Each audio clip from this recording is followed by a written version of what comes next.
Lucas 11, versículo 1 al 4, dice así.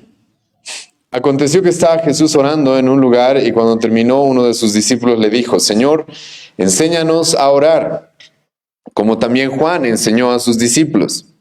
Y les dijo, cuando oréis, decid, Padre nuestro que estás en los cielos, santificado sea tu nombre. Venga tu reino, hágase tu voluntad como en el cielo, así también en la tierra.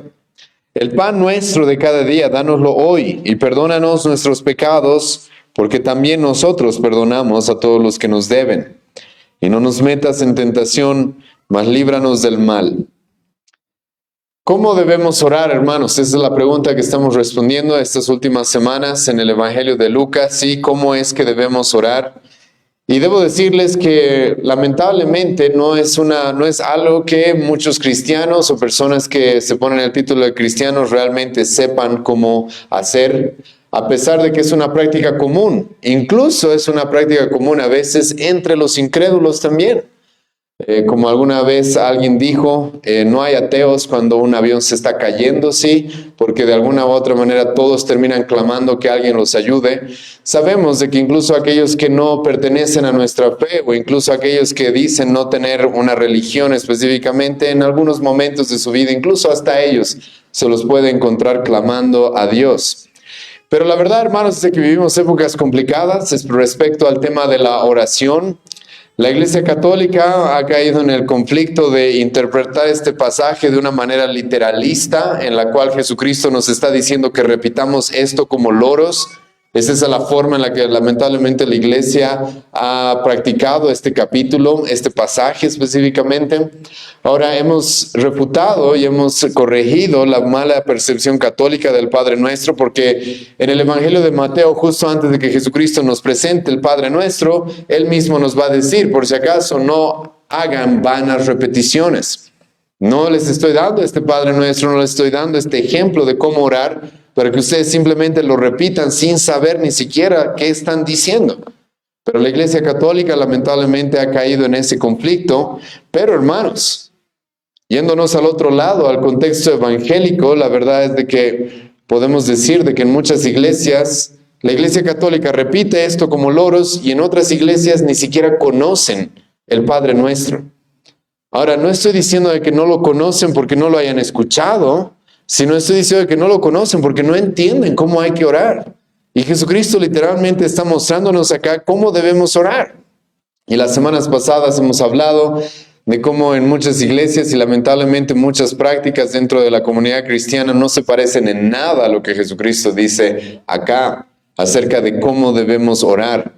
La gente se acerca a Dios hipócritamente, la gente se acerca a Dios con vanas repeticiones, la gente se acerca a Dios con egoísmo, incluso la gente se acerca a Dios, hermano, creyendo de que el hombre es quien tiene autoridad. Cuando Jesucristo mismo nos ha mostrado en ese pasaje que es completamente lo opuesto, nosotros debemos acercarnos a Dios entendiendo y reconociendo de que Él tiene toda suprema autoridad, no nosotros.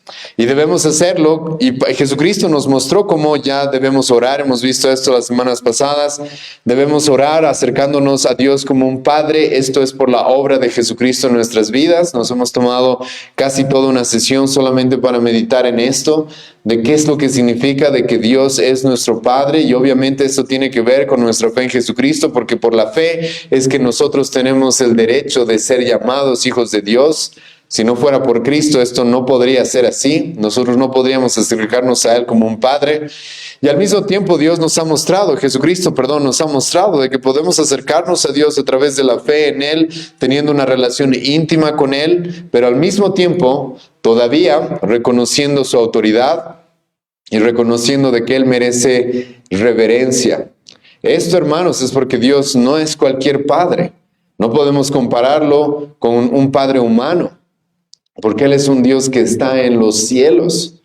No es cualquier padre. Hemos visto las semanas pasadas qué es lo que significa esto de que está en los cielos. Significa de que Él está en absoluto control, dominio. Él está en el trono sentado. Muchas veces en el Antiguo Testamento se hace referencia a los cielos junto con el trono de Dios, donde Él controla y gobierna absolutamente todo.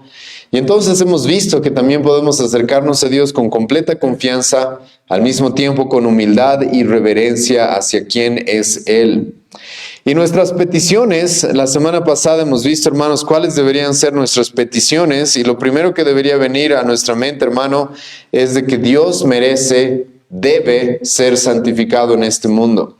Dios no puede ser tratado como cualquier otro ser. Dios no puede ser comparado con cualquier otro ser, con cualquier cosa o con cualquier persona, con cualquier criatura.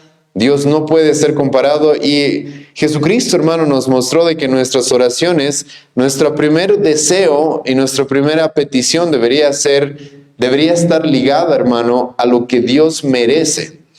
Por eso es de que Santiago nos va a decir, ustedes cuando oran no reciben lo que piden porque están pidiendo para sus propios deleites, sus oraciones son egoístas, están pensando solamente en ustedes. Pero la oración verdadera, hermano, no gira alrededor del hombre, gira alrededor de Dios. Creo que esto es muy claro en este pasaje, pues Jesucristo mismo nos dice que nuestra primera petición debería ser: santificado sea tu nombre. Esta debería ser nuestra primera petición. Y esto está ligado a personas que saben de que Dios es digno, de que Él merece absolutamente todo y de que Él debe ser tratado como alguien incomparable. Él es santo y Él debe ser santificado en el mundo. Y ahora, hermanos, en el versículo 2, hoy día vamos a ver estos dos conceptos, estas dos peticiones que Jesucristo nos manda también acá. Y es de que cuando oramos, pidamos que venga su reino y que se haga su voluntad, así como se hace en el cielo, también aquí en la tierra. Y Jesucristo literalmente nos dice esto: después de pedir santificado sea tu nombre, ahora Jesucristo nos llama a que pidamos que venga su reino. Varias cosas que hablar, hermanos, acerca del reino. Justo esta semana me ha tocado hablar de temas de escatología que tienen que ver con el reino de Jesucristo. Hoy día voy a tener que mencionar algunos de esos temas que se han tocado esta semana también. Pero específicamente en este pasaje, hermanos, ¿qué significa esto de que oremos diciendo que venga tu reino? ¿Qué es lo que tú y yo deberíamos entender? Cuando cuando Jesucristo nos dice de que oremos, de que venga su reino. Una de las primeras cosas que quisiera que nosotros entendamos en esta noche es de que Dios, escucha, tiene un reino.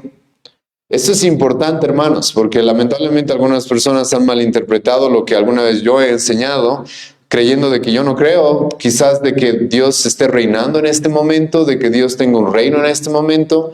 A veces se malinterpreta eso en la posición de los que sostenemos el premilenialismo, por ejemplo, que creemos que va a venir un reino más adelante. Eso, por si acaso, no significa de que Dios no tenga un reino en el presente.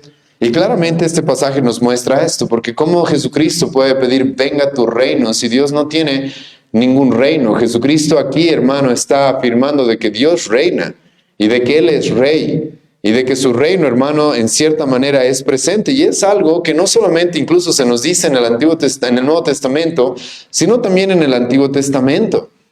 Y esto, hermanos, es algo importante en esta sesión, pues escucha lo que va a decir el salmista, Salmo 145, versículo 13. Tu reino es reino de todos los siglos y tu señorío en todas las generaciones. Esto, hermanos, es importante porque cuando tú leas el Antiguo Testamento, vas a encontrar de que Dios le prometió al pueblo de Israel, ¿qué cosa? Un reino. Dios le prometió un rey que establecería un reino. Pero al mismo tiempo eso no significa de que los judíos no creían de que Dios no estaba reinando. No significa de que los judíos creían de que Dios no tenía poder y gobierno por sobre todas las cosas. Eso no significaba de que ellos no entiendan de que Dios tenía un reino en cierta manera presente. Y en el Antiguo Testamento se nos presenta, hermano, esto de que los judíos reconocían de que Dios es un rey por sobre todos los siglos y tiene señorío por sobre todas las generaciones. Y cuando tú y yo pedimos al Señor, venga tu reino, estamos asumiendo, hermano, de que Él es rey, de que Él tiene un reino, de que Él tiene un reino. Es por eso que incluso en el Nuevo Testamento, cuando nos topamos con Jesucristo, a Jesucristo se lo va a llamar rey. Literalmente se lo va a llamar rey, comenzando el Evangelio de Juan, capítulo 1, versículo 49. Natanael le va a decir a Jesucristo: Rabí, tú eres el Hijo de Dios, tú eres el Rey de Israel. Él es el Rey de Israel. Él ya es Rey. A Jesucristo se nos lo presenta como el Rey de Reyes, Señor de Señores. Y hermanos, esto es importante porque hay un sentido en el cual Dios está reinando en este momento. Hay un sentido en el cual Dios está gobernando absolutamente todas las cosas. Y también en el Nuevo Testamento, hermanos, se nos dice de que su reino se manifiesta de manera especial en su iglesia, en su pueblo. Esto es algo, hermano, que yo creo también. Por más de las discusiones escatológicas que hay acerca del reino milenario de Jesucristo, yo creo que el reino de Jesucristo se manifiesta de cierta manera hoy mismo en su iglesia también. Eso no lo puedo negar. Escucha lo que Jesucristo va a decir en este mismo Evangelio de Lucas, capítulo 21. Porque aquí el reino de Dios está entre vosotros. Ahora, ¿por qué esto es importante?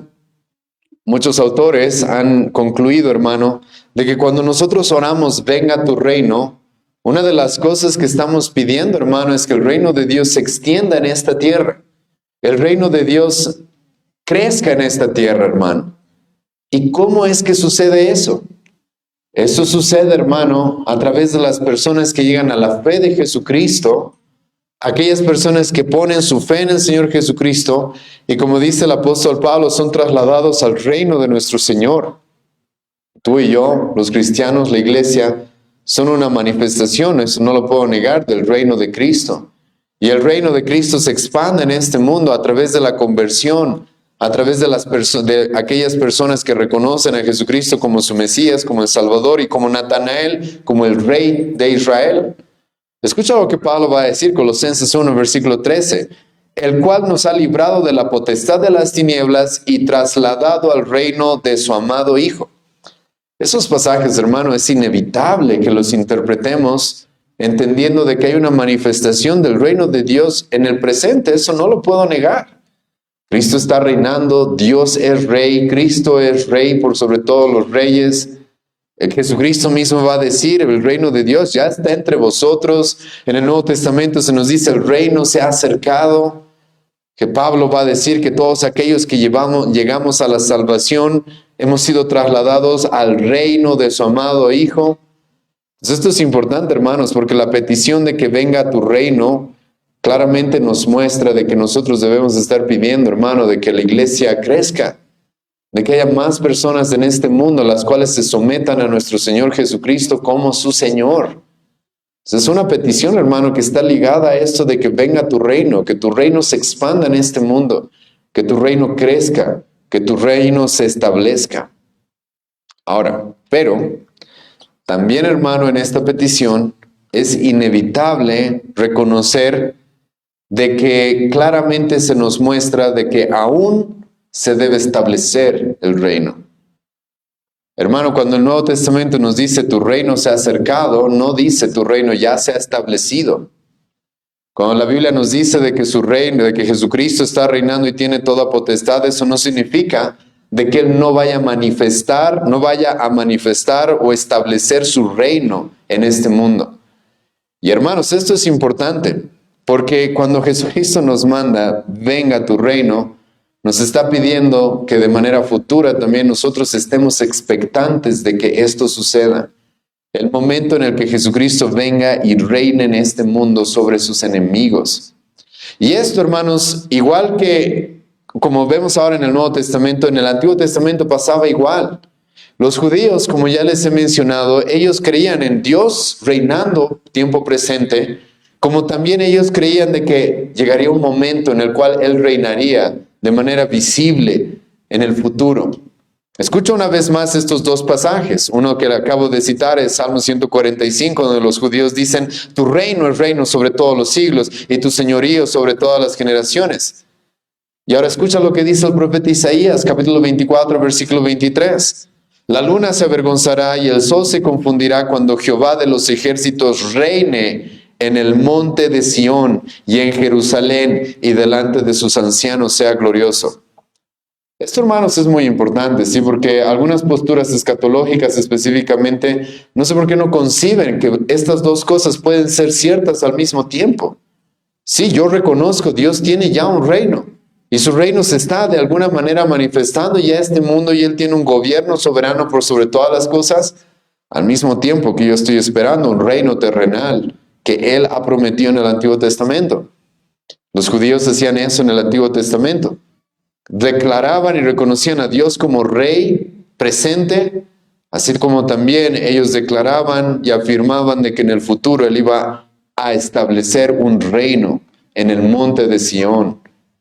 Hermanos, estas dos cosas no se contradicen en sí mismas, estas dos cosas simplemente son ciertas. Y el mismo Jesucristo que le dijo a sus discípulos, ya está entre vosotros el reino, el mismo Jesucristo, hermano, le va a decir a sus discípulos, por si acaso este reino todavía va a llegar. Jesucristo va a hacer eso.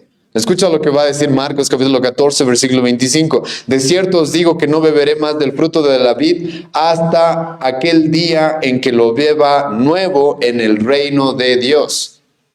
¿Cómo es esto? Jesucristo le dice a sus discípulos, ya está el reino manifestándose entre ustedes, pero al mismo tiempo Jesucristo les dice, va a llegar un momento en el cual yo voy a beber un vino nuevo en el reino de Dios. Eso es tiempo futuro. Escucha lo que va a decir Mateo 25, versículo 34. Entonces el rey dirá a los de su derecha, venid benditos de mi Padre, heredad el reino preparado para vosotros desde la fundación del mundo. Lucas 13, versículo 28 al 29, allí será el llanto y el crujir de dientes cuando veáis a Abraham, a Isaac y a Jacob y a todos los profetas en el reino de Dios. Y vosotros estéis excluidos, vendrán del oriente y del occidente, del norte y del sur y se sentarán a la mesa en el reino de Dios. Los judíos, específicamente los apóstoles, en el capítulo 1 del libro de Hechos, versículo 6, le van a preguntar a Jesucristo, ¿vas a restaurar el reino de Israel en este tiempo? Ellos tenían una expectación de la venida, de la llegada de un reino terrenal. Y hermano, no tendría sentido esta oración que se nos dice que hagamos si no tuviéramos tú y yo también esa misma esperanza. No tendría ningún sentido. No tendría sentido. Y he escuchado lamentablemente personas decir, en el Nuevo Testamento nunca se da referencias a un reino venidero. Jesucristo nos dice literalmente, venga tu reino. Y hermano, en el contexto no está hablando aquí Jesucristo específicamente de lo que vayamos a disfrutar en el cielo, porque literalmente en el contexto Jesucristo va a decir, hágase tu voluntad como en el cielo, así también como ¿dónde? En la tierra. En el contexto se está hablando y se tiene en mente la tierra presente en la cual ahora nosotros estamos. Y los discípulos estaban esperando ese reino, por eso le van a decir a Jesucristo, ¿vas a restaurar ese reino? El reino a Israel en este tiempo, en este tiempo. Y Jesucristo les va a decir a ustedes, no les toca saber cuándo. El mismo apóstol Pablo, otro de los apóstoles, Romanos capítulo 8, el apóstol Pablo, en el versículo 19, escucha lo que va a decir acerca de esta creación presente. Porque el anhelo ardiente de la creación es el aguardar la manifestación de los hijos de Dios. El apóstol Pablo va a decir de que la creación en este mundo, hermanos, en el tiempo presente está esperando de que se manifieste algo. Está expectante de que algo suceda que tiene relación con los hijos de Dios. Es por eso, hermano, que cuando tú llegas luego al capítulo 20 de Apocalipsis, nosotros lo interpretamos de manera como lo que dice ahí, de que va a llegar un día en el que Jesucristo va a reinar con su iglesia. Jesucristo dice que va a reinar con aquella iglesia que ha sufrido, que ha sido perseguida, que le ha sido fiel, pero hasta el final los va a poner en tronos para que juzguen sobre este mundo. Y hermanos, nosotros estamos esperando eso. Y dentro de nuestras oraciones, la idea, hermanos, es de que tengamos esa expectación y de que no estemos conformes con el mundo en el que ahora estamos, sino que tengamos una esperanza más grande. Mucha más grande, hermanos. Que tengamos la esperanza, si bien, como dije y como voy a mostrar en un momento y hemos dicho en otras sesiones, debemos trabajar en este mundo, hermanos, para evitar que las cosas se corrompan, debemos ser sal y luz. La verdad, hermanos, es de que estamos esperando algo mejor. Vayan conmigo al capítulo 11 de Isaías, donde se nos presenta una de las promesas hechas por Dios al pueblo de Israel. Escucha lo que se nos presenta, Isaías capítulo 11. Saldrá una vara del tronco de Isaí, un vástago retoñará de sus raíces y reposará sobre él el espíritu de Jehová, espíritu de sabiduría y de inteligencia, espíritu de consejo y de poder, espíritu de conocimiento y de temor de Jehová. Y le hará entender diligente en el temor de Jehová, no juzgará según la vista de sus ojos, ni arguirá por lo que oigan sus oídos, sino que juzgará con justicia a los pobres, y arguirá con equidad a los mansos de la tierra, y herirá la tierra con vara de su boca, y con el espíritu de sus labios matará al impío. Y será la justicia cinto de sus lomos, y la fidelidad ceñidor de su cintura. Morará el lobo con el cordero, y el leopardo con el cabrito se acostará. El becerro y el león y la bestia doméstica andarán juntos, y un niño los pastoreará. La vaca y la osa pasarán, sus crías se echarán juntas, y el león como el buey comerán paja. Y el niño de pecho jugará con la cueva del áspid, y el recién destetado extenderá su mano sobre la caverna de la víbora. No harán mal ni dañarán en todo mi santo monte, porque la tierra será llena del conocimiento de Jehová como las aguas cubren la mar. Hermanos, si tú lees el título de esta profecía del profeta Isaías, ¿cómo comienza? ¿Cuál es el título que se le pone? ¿El reinado de quién? El reinado del Mesías. Es una promesa que Dios ha hecho en el Antiguo Testamento que, escucha, todavía no se ha cumplido. Creo que todavía no veo, hermanos, en este mundo la armonía, la justicia, la paz que se presenta claramente en esta profecía. Entonces, hermano, cuando nosotros oramos que venga tu reino, hermano, tiene que ver con esta sensación, este sentimiento que nosotros tenemos de que esto no lo es todo. Estamos esperando algo más grande. Estamos esperando literalmente un reino en el que Cristo venga y establezca justicia y dé pago a sus enemigos y nos dé paz y armonía. Hermano, es eso lo que estamos esperando. El libro de Apocalipsis por eso termina diciendo, ven Cristo. Eso, hermanos, es en cierta manera una oración, como lo que Cristo nos está pidiendo acá. Ven Cristo. Estamos esperando algo más grande.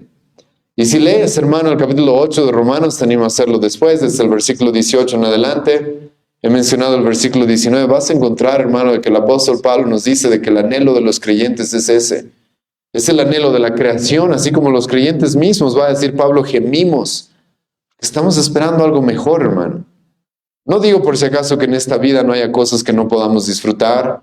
No digo que no haya en esta vida cosas que podamos alegrarnos, nuestra familia, nuestros hijos, nuestras esposas, esposos, etcétera, sí. Pero hermano, en el cristiano siempre hay esta insatisfacción de que sabemos de que estamos esperando que se cumplan las promesas de Dios acerca de ese reino, el cual estamos esperando que llegue y se establezca en este mundo de manera visible. Estamos esperando, hermano, eso. Esto no lo es todo. Y dentro de nuestras oraciones, hermano, esto es muy importante porque Cristo nos está llevando a poner nuestra mirada en el futuro, rogándole a Dios de una vez, establece tu reino en este mundo. Hermano, la mayoría de las oraciones en nuestra época, la gente está obsesionada con el presente, ¿o no? Todo gira alrededor de lo que quiero aquí y ahora. Es más, los falsos profetas hasta escriben libros que dicen tu mejor vida aquí y ahora. Y Jesucristo, hermano, nos dice aquí deberíamos estar orando, ¿por qué? Porque venga tu reino.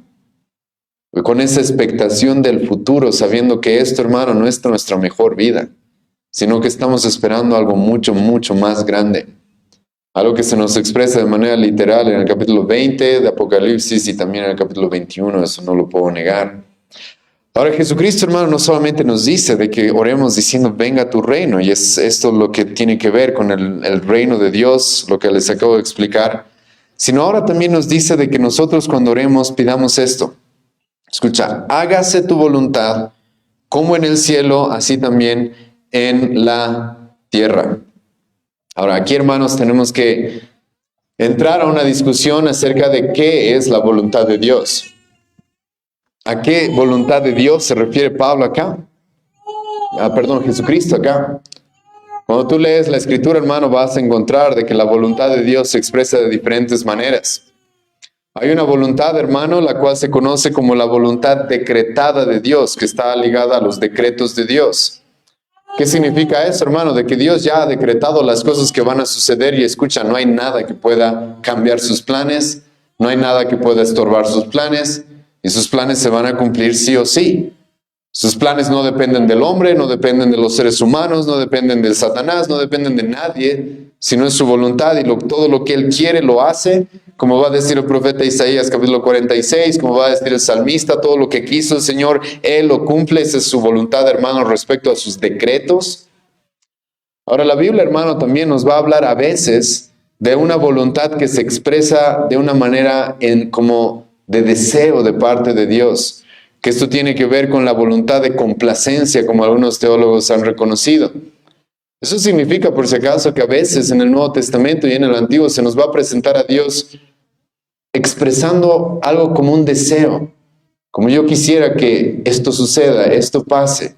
Yo no quiero que los impíos se pierdan, eso dice Dios.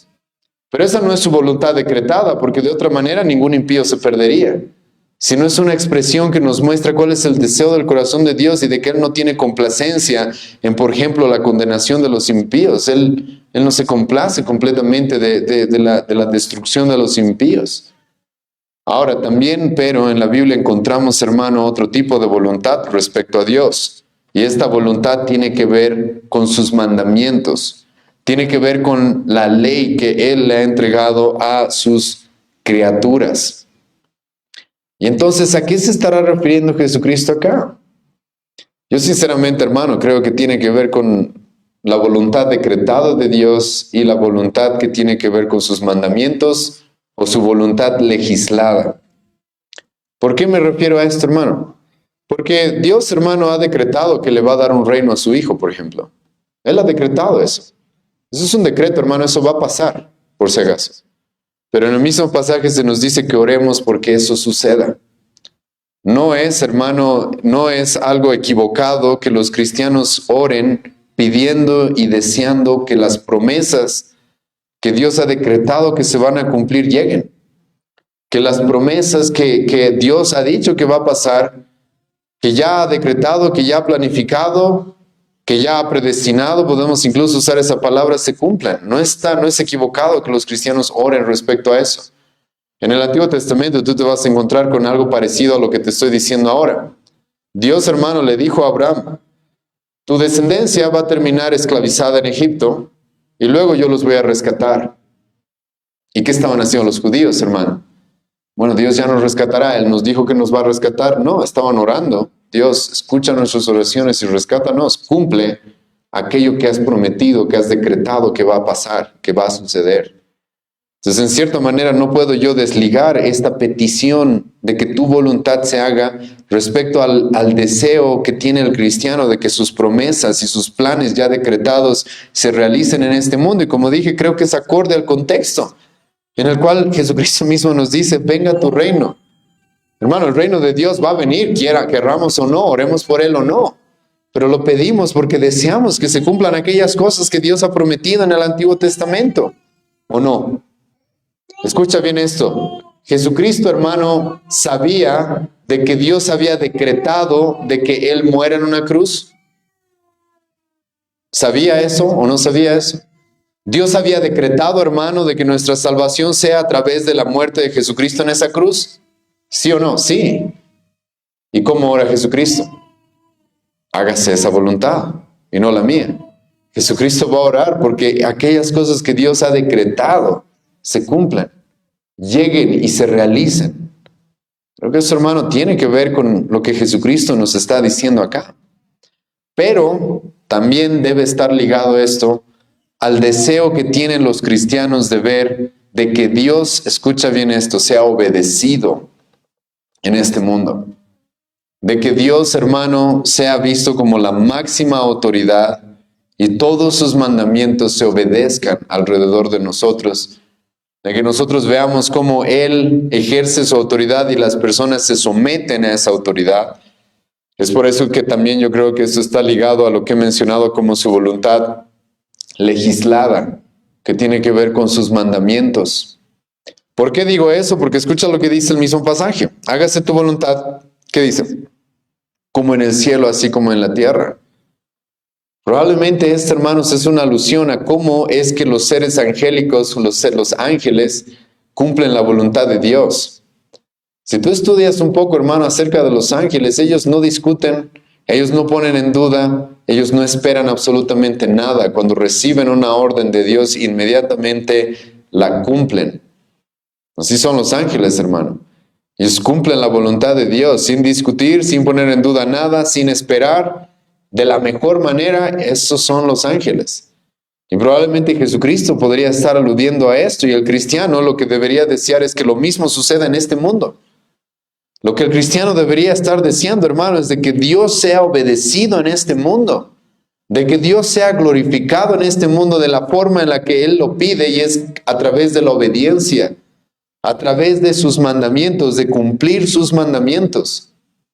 Hermano, Jesucristo ya nos dijo que uno de nuestros mayores deseos, uno de nuestros mayores deseos debería ser ¿cuál? Santificado sea tu nombre. O sea, que tú seas engrandecido, que tú seas reverenciado, que tú seas tratado como un ser como ningún otro. Eso es, hermano, lo que nosotros deberíamos desear. Ahora te voy a preguntar esto. ¿Dios puede ser reverenciado, honrado, glorificado cuando no se le obedece? Dios puede ser honrado, reverenciado, glorificado. Su nombre puede ser santificado cuando no se le obedece, cuando no se sigue su palabra, cuando no se sigue su ley. En el Antiguo Testamento encontramos la historia de dos hombres que creyeron que podían adorar a Dios a su manera, sin seguir sus mandamientos. Esos hombres se llamaban Nadab y Abiú, a los cuales Dios literalmente los consumió con fuego, aunque eran los hijos del sacerdote, el primer sacerdote en el pueblo de Israel, Aarón. Y Dios les va a decir, porque estos hombres intentaron adorarme, sí, pero sin obedecerme. Ellos presentaron algo que yo nunca les pedí. Ellos no siguieron los mandamientos que yo les reclamé, que yo les mandé, les revelé. Hermano, y el deseo del cristiano debería ser esto. Si Dios va a ser glorificado, si Dios va a ser santificado, si Dios va a ser honrado, hermano, Él debe ser obedecido. Vayan conmigo a Romanos capítulo 12 y quiero mostrarles cómo Pablo va a unir estos dos conceptos. El que Dios sea honrado, el que Dios sea adorado, con el concepto de que Dios sea obedecido. Escucha lo que va a decir Pablo en Romanos capítulo 12, y probablemente conocen este pasaje, Romanos 12, versículo 1 y 2. Así que, hermanos, os ruego que por las misericordias de Dios, que presentéis vuestros cuerpos en sacrificio vivo, santo, agradable a Dios, que es, escucha, vuestro culto racional. Pablo aquí está hablando, hermano, de la adoración del cristiano. Y tú tienes la responsabilidad, dice Pablo, si has entendido el Evangelio, de presentarle todo lo que eres a Dios como un sacrificio vivo.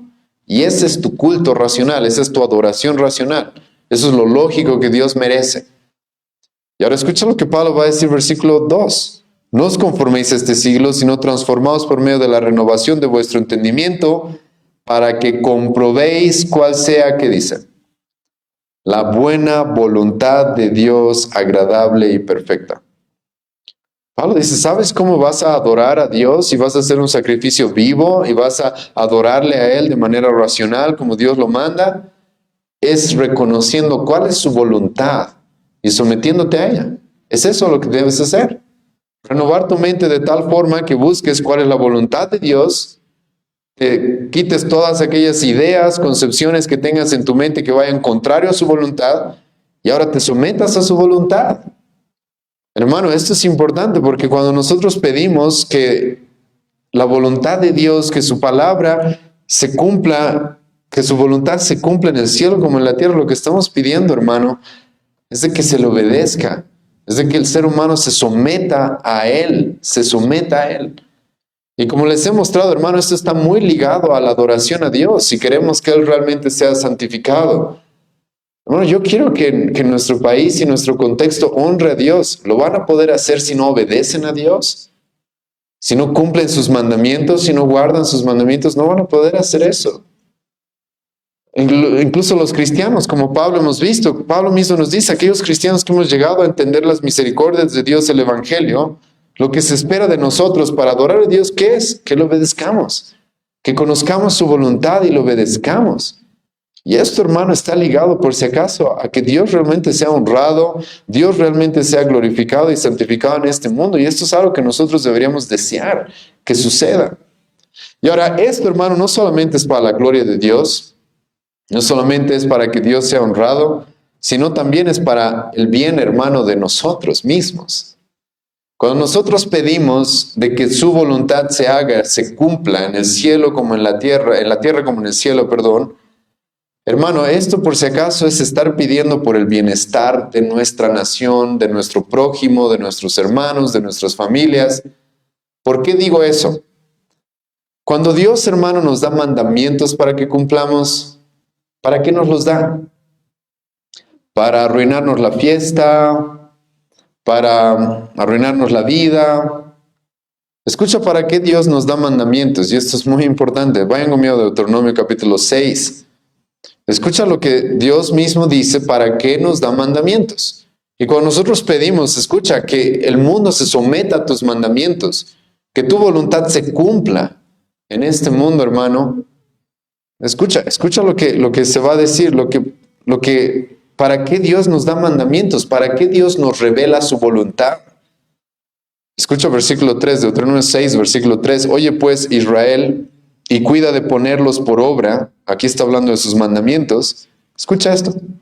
Para que te vaya bien en la tierra que fluye leche y miel. Los judíos, hermanos, estaban yendo a la tierra prometida. La tierra prometida, que aquí mismo se menciona como esa tierra donde fluía la leche y la miel, la cual hace referencia a que era una tierra próspera. Pregunta, ¿los judíos iban a poder disfrutar de esa tierra si es que no guardaban los mandamientos de Dios, por más prosperidad que hubiera? Lee después el libro de Jueces. Los judíos en la tierra prometida, hermanos, destruidos, no por la falta de prosperidad, ni siquiera por los enemigos, sino por el pecado. Por el pecado. Porque cada uno hacía lo que bien le parecía. Hermano, Dios nos da mandamientos para nuestro bien. Cuando yo pido y deseo de que este mundo se someta a los mandamientos de Dios y a su voluntad, es porque estoy pidiendo, hermano, de que les vaya bien en este mundo. Hermano, cuando Dios se dice no adulterarás, adivina a quién va a afectar si tú adulteras. Tu esposa, tus hijos, a los que te rodean. Cuando Dios dice no matarás, hermano, no puedes matar a Dios, ¿o no? ¿A quién es al que beneficia que no nos matemos los unos a los otros? A nosotros mismos, es para nuestro propio bien. Y cada vez que nosotros vemos mandamientos en la Biblia, hermano, Dios tiene esa intención, tiene la intención de Él ser glorificado, de Él ser honrado, de Él ser reverenciado como aquel que tiene autoridad sobre su creación, pero también tiene la intención, hermano, de que a ti y a mí nos vaya bien. Y Jesucristo nos dice, deberíamos orar, hermano, porque esto suceda, porque su voluntad se cumpla. Hermano, en las iglesias lamentablemente estamos tan alejados de esto. Tú puedes ir a iglesias donde les dices, sabes, yo quiero hacer lo que la Biblia dice, lo que la Escritura dice, eso quiero hacer. Y te empiezan a decir legalista, malo, fariseo. Si así la gente en las propias iglesias reacciona a ser obedientes a Dios, ¿tú crees que están orando así? Tú no escuchas, hermano, esto. A personas orando, ¿por qué? Porque el pueblo de Dios se mantenga obediente, obedezca, para que los gobernantes se sometan a Dios y lo obedezcan, para que nuestra sociedad reconozcan sus mandamientos y cumplan su voluntad. Hermano, no escuchas eso. Pero hermano, este es el deseo del cristiano. El deseo del cristiano quiere que Dios sea honrado con obediencia en este mundo. Así es como Dios quiere que nosotros, eso es lo que Dios quiere que deseemos, eso es lo que Cristo quiere que pidamos, porque eso es lo que Dios merece. Y esto, hermano, es lo que este mundo necesita. El obedecer a Dios, hermano, como ya he mencionado, es para nuestro propio bien, para nuestro propio bien. En el Antiguo Testamento, hermano, es por eso que en el libro de los Salmos, que creo que vamos a estar de acuerdo que el libro de los Salmos es un libro que nos expresa las oraciones, ¿verdad?, del salmista.